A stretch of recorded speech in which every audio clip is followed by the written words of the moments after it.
Thank you for joining again. My name is BC Cook, and welcome to Let's Wine About It. Listen, I'm having this lady right here. Now, this child is awesome, baby. This young lady was my childhood best friend. So she's really been doing some things. But you know we got to do first, right? We got to get into this wine, baby. We got to talk about the wine first. So let's look at here. Of course, you know it's Jamal's dream, right? And this is a Cabernet. That should be good. I don't know. I thought Cabernets were dry. Some can be dry, some can be semi-sweet. It depends on the brand. Well, we're gonna find out Yes. what Mr. Jamal says, and I'm gonna pour yours first. All right. Ooh, that is dark. Ooh. Oh, I like wine. So we gonna whine about it. We're gonna whine all about We it. gonna whine about it. And she got a lot to whine about. And no, I didn't do my lesson. I'll get to my coasters in a little bit. I just got a lot of things going on, okay? Look, let's whine about it, baby. Let's whine about it. All right. Let's taste this. Oh, this is good. Yeah. It's not bad. Oh, this is yes. Mm-hmm. Yes. Oh, Jamal's dream. Okay. Jamal's dream. That is really good. See, sometimes you see Cabernet Sauvignon is really dry. Yeah, sometimes they can be. They're Depends really on the dry. brand. So we are going to get into Miss Tracy over here. All right. All This is right. my love. I love this baby. Yes. Her mother is my other mother. I'm just trying to tell you. Yes. Hey, Miss Josie. So what's going on, Tracy? All right. Hey, let's whine about it. I'm your girl, Tracy Burgess, giving you a whine about it today. Mhm. And what I do is I am into a couple of things. Actually, a few things, 3 things that I'm into. The first thing is I do real estate. Okay. I take that very seriously and very personal with our community, teaching people how to become homeowners. Right. And my slogan is bringing homeownership dreams to reality. So, I like that. yeah, letting people know that it is achievable. It is achievable, Right. and it's achievable in the African American community.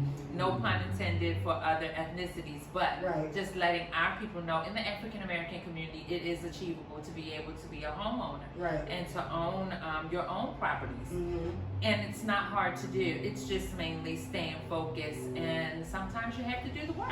Right. Right. So instead of paying somebody to fix your credit or whatever, I also help people to get their credit on point, raise their credit scores, That's good. financial literacy, teaching people how to save, how important it is to save and to have a nest fund. Also, while you're doing that, being able to have fun and take time for yourself at the same time. Yeah. So those are the things that I really find dear to my heart in my community. Mm-hmm. And it's money out there that for you to be able to, be a homeowner. There are programs out there. So I'm also with the Harbell Homeowners Project, which is on Harford Road here in Baltimore. So I work with that project as well with helping people to become homeowners. So that's one of the things that I do. I also teach people how to take care of their skin through Mary Kay. I've been doing Mary Kay. Yes. Yes, I've been doing Mary Kay for over 22 years. A long time. Yes. So teaching people how to take care of their skin, helping people get their, what's the word I'm looking for? We like to get our self-esteem in place. Yeah. And it doesn't always mean wearing makeup. I don't teach people how to wear makeup. As you can see, I don't have no makeup on. This is bare skin. I have some lip gloss and eyeliner on. Right. But I teach people how to take care of their skin. Teach people to understand that your skin and your face is the first thing that people see. Yep. And This it's is instead true. of covering it up, we want to fix it. You know, not, you know, we got acne, we got dark spots, we got, you know, aging signs, we got bags under our eyes and all. And there are products out there to help get those things under control. So that's what I do. I help people to do that. And one of the projects that I do with that is, I don't know if you've ever heard of my sister's place. Yes, the women's shelter down on Franklin Street. I have. So I, before COVID, I was going every third Wednesday of the month to pour back into the community to help the ladies just to feel good about themselves. They're, you know, some of them were recovering addicts, some of them were homeless. Right. So you got people in all different backgrounds, and just giving back in my community to help people to feel good about themselves, bring their esteem up. So I would offer my time. They didn't have to purchase a thing. Just me offering my time, praying with them, and, you know, spending time with them. We run about an hour to an hour and a half. But that also makes them feel good, though. Yes. Like if you can just, if it's, I mean, people in general feel that they know how to clean their face. Okay? But there's a technique to everything. And I'm pretty sure that Mary Kay has a different way of cleansing your facial skin. Yes. And you'd be surprised. Some people don't realize that you need to use two separate washcloths, one on your face and one on your body. Now I found that some people use three. One on their face, the top part of their body, and then the bottom part of their body. So, you know, there are so many different variables to cleaning your skin or cleaning your face. And we don't just specialize in skincare. We specialize also in smelling good. We have perfumes, colognes, you know, body care, all types of things for men and women and teens. Right. So, you know, something for everybody. Something for everybody. And I love, you know, doing that as well. But I have just begun to really nurture the homeownership side of really letting my people know that, and no matter what area you want to be in, you can achieve being a homeowner. And people with low income, they can still, you know, own a home. You don't have to have all this grand money in order to buy a house or to, you know, become a homeowner. And that's one of the things that's really dear to me with giving back in my community, the African American community. Just letting people know that we're here to help with that. So with a person that does have low income, right, and that has worked on their credit, what would be the least credit score that they could have that will allow them to purchase their first home? Well, currently, it used to be before COVID, it used to be a 580 in order to get qualified for a home loan. Now it's between 620 and 640, depending on what we would do is run your credit, see where you are, and find out which program you would be best qualified for. And I assist also with, once the credit is pulled, helping my clients to maintain a healthy credit lifestyle, and giving them credit literacy, of maintaining, not just to get you to closing, but to get you to a place where you keep your home.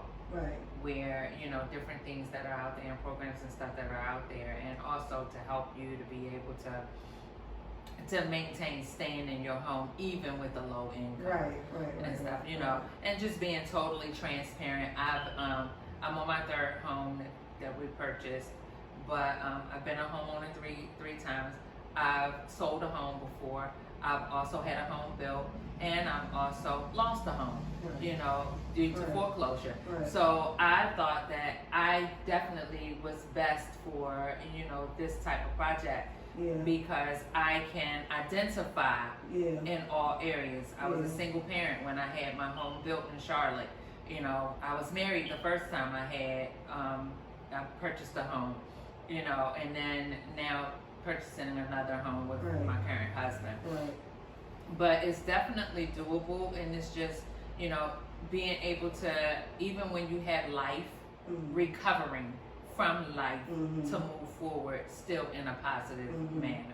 You know, because we all can have life, and my illness, mine was due to health issues and illnesses, and stuff, and they can come at any time. Yeah. You know, but at that time I didn't have, you know, backup account and things like that. But now being able to help people to start that that rainy day fund, the health fund, the whatever you want to call it fund, where if something happens, hey, I have X, Y, and Z to fall back on. A lot of times some people have jobs that they've been on for a long time, that they have their 401k, they can, you know, do it through there.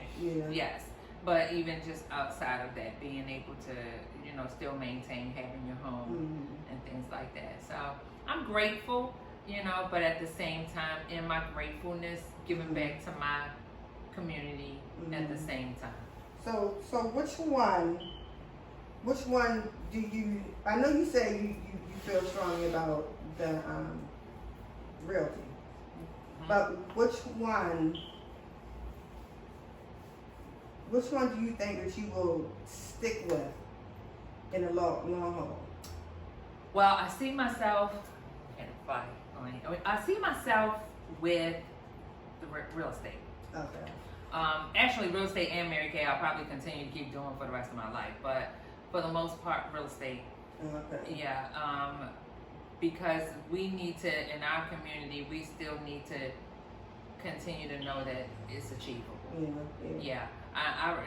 This is one that I probably won't ever retire.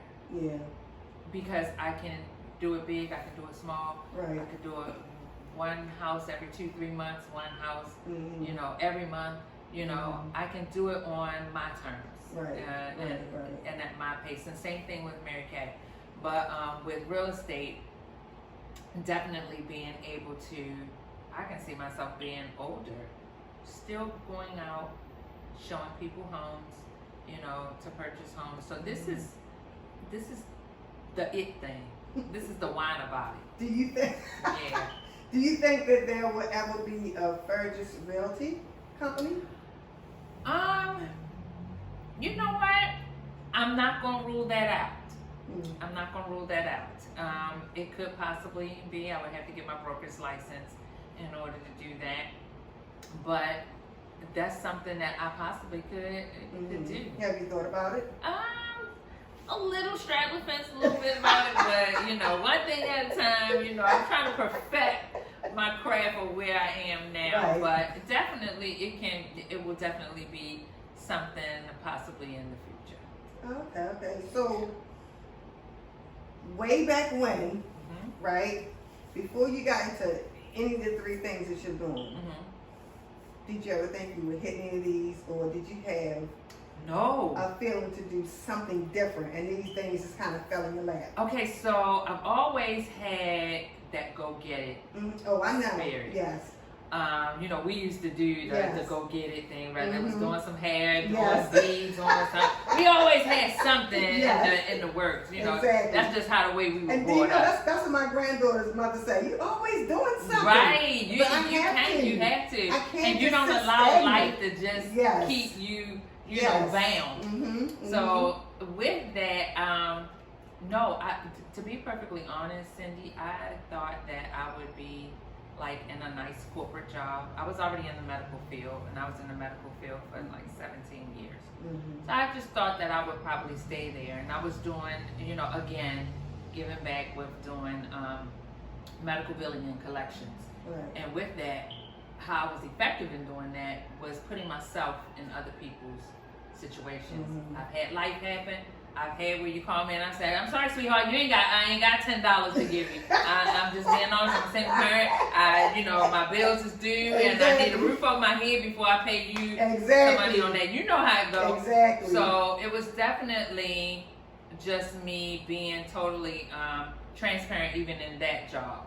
But when I began to be at work having panic attacks and having anxiety because of stress from a job, I didn't want that anymore. And that's when I stopped, and at that time I opened up a daycare in Charlotte. The plan was I was going to do that here, but what happened was, went to the day the lady came to bring me my license, my child care license, she was like, "Oh, you need to call the city so you can get your E&O license." And I was like, "Oh, okay." And called down there. They came out the very next day, and they was like, "Oh, we can't give you a license. Your whole house has been renovated, and there are no permits on file." Oh. Yeah. So I'm like, oh. "Well, I just bought the house," and they're like, "Well, whoever you bought it from didn't put permits downtown, Wow. so you gonna have to do that in order for us to give you a license." So I'm like, "Well, how much does that cost?" Right. He's like, $5,000, and we need to cut a hole in the walls on every floor. For what? So they can make sure everything was done properly. I was like, "Dude, I ain't got $5,000, and if I had, I'm definitely not giving it to the city." Like, come on now, let's be clear. So at that time, same thing. You try to figure it out. Mm-hmm. So what I did was I registered downtown as a nanny, and there were no.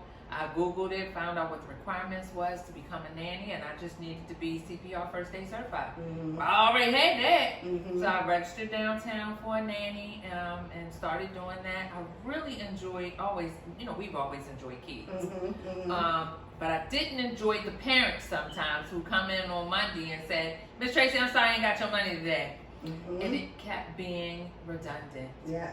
And I can't live off of, "I'ma see when I get you your money." See, that's the thing. That's the thing.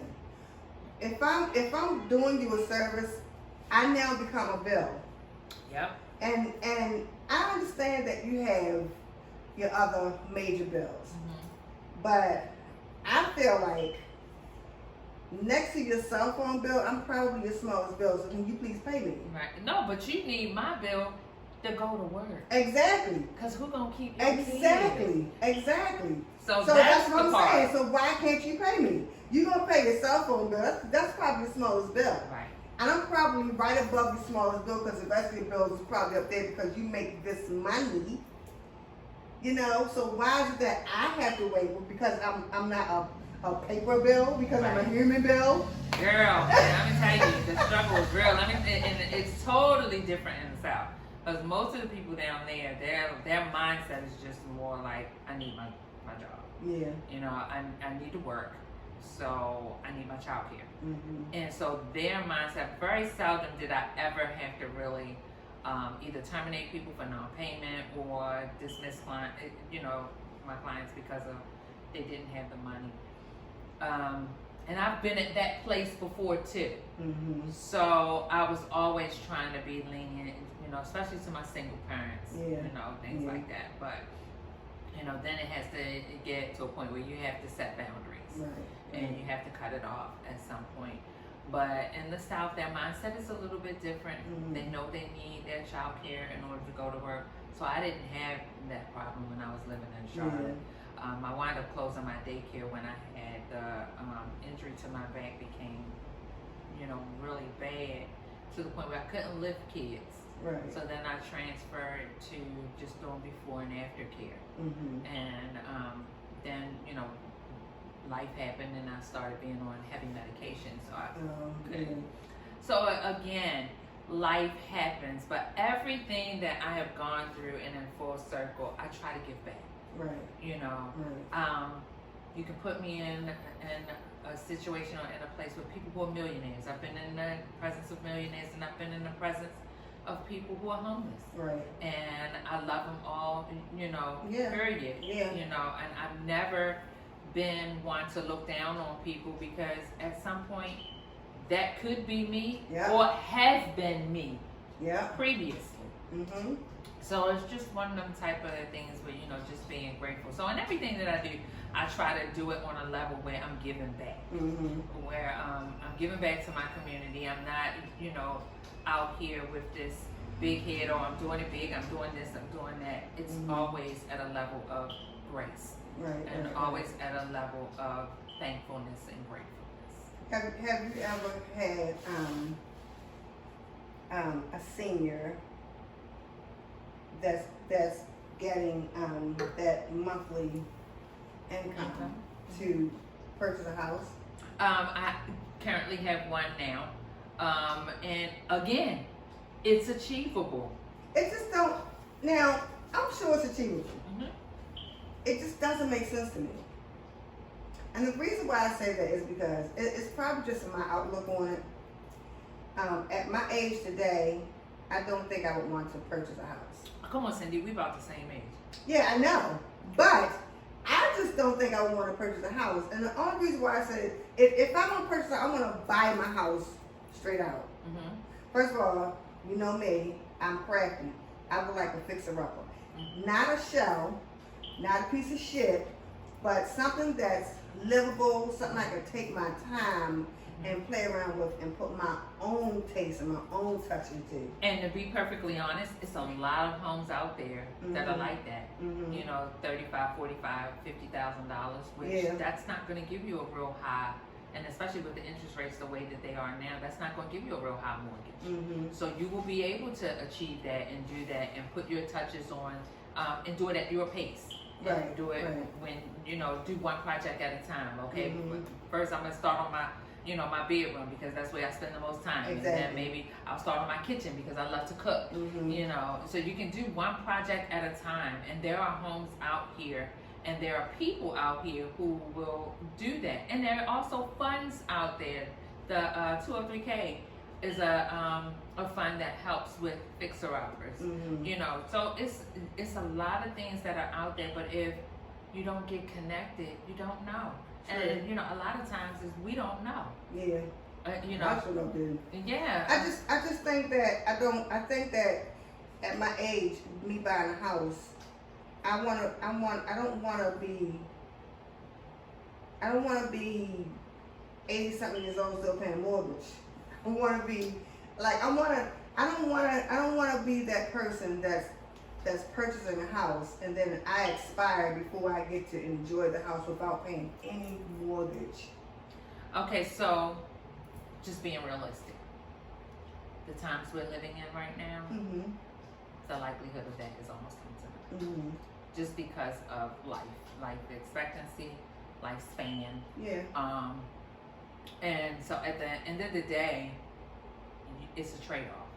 Would I rather pay for somebody else's house Mhm. and pay a higher rent, or would I rather You're pay exactly a right. mortgage and it's mine and it's less?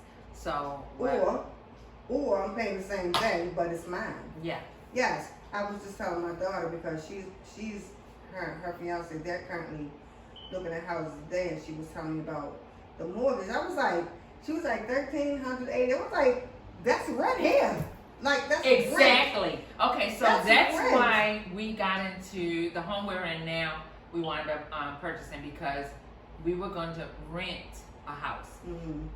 And this was like, Tim and I got married in 2015. So about 2016, we was like, okay, it's time to, you know, find somewhere else. We can't stay in an apartment, you know, and I was used to being in the house. Mhm. And so we were like, you know, we need to find something bigger. Okay, Cindy, like, even in your best neighborhoods and even in your worst neighborhoods, the rent was going anywhere from $1,300 to $1,500 to $1,800 a month. Mhm. So we're like, oh my gosh, for that much, we might as well go here and buy a house. Yeah. We did. Our house, we have a 4-bedroom, 3-bathroom, Mhm. end of the group, home, fireplace, newly renovated. Mortgage is not even $1,200. Wow. So that's where I'm trying to educate my people. Mhm. Mhm. $1,500 to rent somebody's house, $1,100 and it's mine. Mhm. And I also feel that way about apartments. I hate apartments Oh yeah. because I think it's a ripoff. Oh yeah. I feel like it doesn't make sense to pay $1,100 for a box with some rooms in it. You stack up on someone else or under someone else, without a yard, without a porch, Mhm. or without just being able to sit on the steps to your house. Mhm. You know what I mean? Yeah. If I can't fathom the fact that people are okay with living in apartments opposed to a house. Okay, so I'll elaborate a little bit on that. So, my take is, it doesn't matter if it's a house or an apartment. The thing is that whether it's mine or whether it's not mine. Right. And when things go wrong with it, having someone that gonna come and fix it up or do what needs to be done. Right. But on the flip side of that, you have people who are like, I just need something. I don't want the house because I don't want a yard. I don't want to have, it's a difference. Yeah. Trade-off. So it depends on where a person is. Yeah. I don't want to have the responsibility of cutting grass. I don't want to have the responsibility of repairs. I don't want to have the responsibility of all the maintenance that comes with being a homeowner.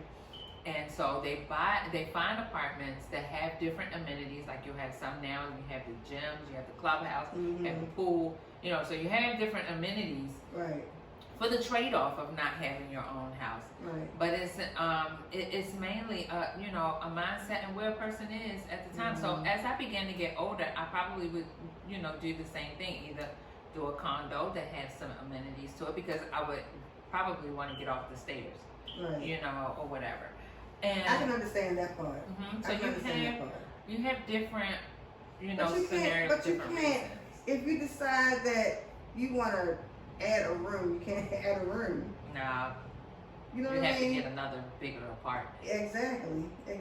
I mean, people gonna do what people gonna do. This is just my thought and how I think about things like that. But I always wanted to buy a house, but I really think that I'm too expensive for myself. Oh, we can have those moments that we too expensive for ourselves. I'm trying to tell you, I think that I am just too expensive for me. Okay. Because my vision of having my own place is, right now, like you said, get away from the stairs. I want me a rancher. I want a rancher with a basement. That's what I had when I was living here previously. Right, because now all the ranches that I've seen, they have like the wide steps that goes down to the basement. But it's not even just that. Like, it's a lot of things that I think about houses. It don't sit well with me. Like, I think that houses should be built with the laundry area up where the bedrooms are. Because I don't want to bring my clothes down 2 levels and put them in the basement. I don't want to go down to the basement. That was my house in Charlotte. Right. You know, where I can cook dinner and wash clothes at the same time. But see, that's the beauty of being able to, even with having a fixer-upper, you can do it the way you want to do it. Right. The other side to that is there are homes out here now that do have the laundry room on the second floor, or laundry room on the floor where the bedrooms are. My house that I had, my rancher that I had, it had a laundry chute. So I never had to take the clothes downstairs. Right. I always had to bring them upstairs. Yeah. Which is harder to bring them upstairs than to take them downstairs. I was going to say, only the sheet worked the opposite direction Yes, too. right. But the beauty of it was when it was laundry day, all I had to do was just the clothes were already in the basement. Right. So all I had to do was separate and Right. do it. But definitely just you can achieve these type of things. And it's just basically, where do I want to be? What do I want to do? We talk about, writing a vision and making it plain. And whatever your vision is of whatever your it is, write it down. And this is what I want to do. This is where I want to be, and you can achieve it. If you believe it, you can achieve it. And that's really the truth. If you're dreaming it, and you believe it in your dreams, you can achieve it. And sometimes it means navigating, taking the steps. What will I have to do to get that? Right. But at the same time, not allowing our pride to get in the way, where we can ask questions, seek out the help, make sure that there's always something out there or people out there that'll help you bring your dreams to reality. I think I also feel like sometimes I think that everybody not meant to succeed. Like, I feel like, I think everybody is meant to succeed. I think we tend to get caught up in our mind and in our head to the point where we don't succeed. And that's the thing in the myth of God didn't put us on here just to, be mediocre. Oh yeah, right. And to not be successful, but we allow the world and so many different things and challenges and stuff that we go through in life to supersede where we want to get to. And that's the part where we have to, get out of our head with and push. That's one of the things I do. I know that I know that I get in my own way a lot of times. But us Geminis are overthinkers. Yes. Anyway. I was going to say, because I just overthink stuff. Yeah, we are overthinkers, girl, and it's like we'll be thinking about something and then we'll just keep going on over it or whatever, and we're overthinking it, and by the time we done talked ourselves out of it. So it's just mainly getting to a place where you really write your vision of what you want to do. And I just feel like whatever you do, make sure your purpose is always to help someone else. Bring somebody else up. Pull somebody else up. Yeah. It's not always about you. It's a lot. It'd be a lot going on in my head about things that I want to do. It's crazy to me. Like, I don't sleep well at night because your mind is always going, won't turn off. Yeah, that's me. I'm telling you, and it seems like the older I'm getting, the more it won't shut down. Yeah. And also with different things that I have going on in life, and then kids and grandkids, and then parents getting older, and all. You got so much stuff that you're thinking about. And the turn off mode is like, oh my gosh, I can't turn it off. Yeah. You'll lay there and try to go to sleep, and you're thinking about what needs to be done tomorrow, and next week, next month, and next year. And it's like, Tracy, can we just get past tonight and into tomorrow? Can you just get to tomorrow? How about if you get to tomorrow, then you can think about other things, but can you just sleep tonight and get to tomorrow? It's that part that we just have a problem with turning it off. Yes. Yeah. When I decided to do this, it was in my head probably maybe 2 weeks. Okay. It was just in my head like, I can't work anymore. I need to find something to do. I know it's not gonna bring me no money, but I need to find something to do.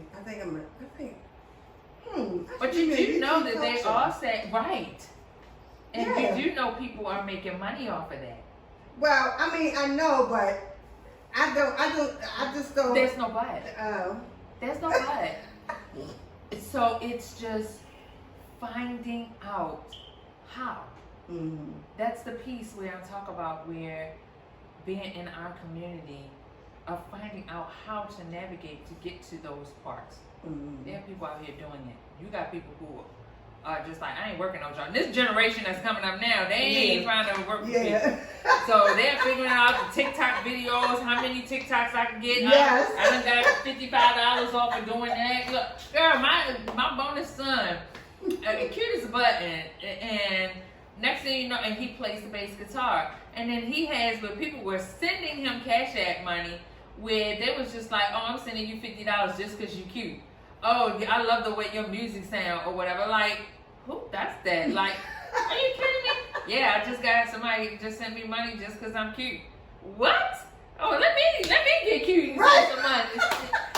So it's achievable, Cindy. It's achievable. And definitely just navigating, everything we ever want out there really is on Google.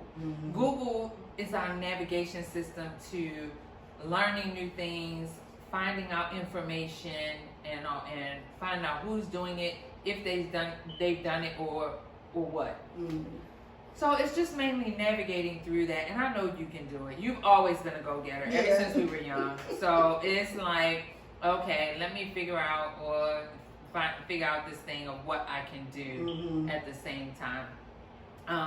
I'll tell you, even in the process of my disability, Mary Kay definitely helped me navigate making money, because at the end of the day, women love lipstick, women love to look good, they love to smell good, and that changes people's life.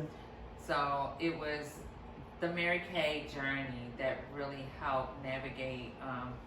I've always been in the sales, even when I was when I got out of high school, working at the gallery. I don't know if you remember back in the day, the gallery mall had Best Jewelry. Oh yeah. Oh yeah, with the top floor. Okay, so I was in sales doing that right after high school, and just mainly navigating through changing lives in sales. And it's the same thing with my real estate. Changing lives even with sales. So yes, be able to make money, but the heart of me is changing lives and helping somebody else. You know. And I've been on that Mary Kay journey for over 20 years. You've been into that Mary Kay. Yeah. Look, I've even purchased some stuff. Yes. So it's just like. And I'll be dying to get. You know which one I love. What is it? In the blue bottle, the blue and green bottle. Oh, Bolero. Bolero. Yeah. Oh. Yes, that's one of my favorites. I freaking love that perfume. I freaking love it. And then the one that I bought for my husband for 1 year for our anniversary looked like it was in a box. Was it the blue? Was it in a blue bottle? No, it actually like it was in a box. Like you take the top to it was a black box, just pull it up. Oh my God, I can't remember what that was. But it smells so good. Yeah, like the perfumes and colognes, people sleep on it. And then I remember, again, one of those transparent moments. I used to do Uber and Lyft. My husband and I was doing Uber and Lyft to pay off some bills to purchase our home. So, it's like different things you get into to make it and to achieve different goals. And the guy was like, "Oh my gosh, you smell so good." And he was like, "What are you wearing?" And I was like, "Mary Kay." He was like, "Mary Kay?" And I was like, "Yes, it's the Mary Kay," and it was Bolero. And he was like, "Oh my gosh, you smell so good." Well, how about I picked him up as a customer? He wound up buying some cologne. So you never know who you're going to meet along the way. You never know how many lives you're going to change in the process. Yeah. So just, all I can say is whatever you do, give it your all and put your heart in it. And if you continue to keep doing that, God will see to the rest. Yeah. So for anyone who ever wanted to get into any of the things that you're doing, as far as making money, what would be next to what you just said? What would be your advice to them? Write the vision and make it plain. Whatever you're trying to get into, write it down. Yeah. Whether it's and now Mary Kay have men consultants now because we have a whole line of men products. Men's skincare, men's colognes, barbering products and stuff, beard and all. So it has become wide range now. But my thing is, no matter what it is that you do, no matter what you want to get into, writing it down and take it before the Lord and pray about it. Yeah. He'll give you the direction. Yeah. He'll give you the direction on what to do, where to go, who to navigate, and he'll bring people in your space that'll help you even in the midst. Well, I want to thank you so much for coming on. Sure, anytime. Awesome talk. Yes. And I just want to tell you one thing. What? You are now one of my bubble builders. All right. Yes, that's it. Bubble builders. Yep. So I just want to say thank you so much. I hope I get to have you on again. Anytime. And you guys, y'all already know what it is. You're about to be out of here. But I always have to say something to you. It don't make a difference who you are. Love you. Embrace you. Because only you matter. Bye. Bye.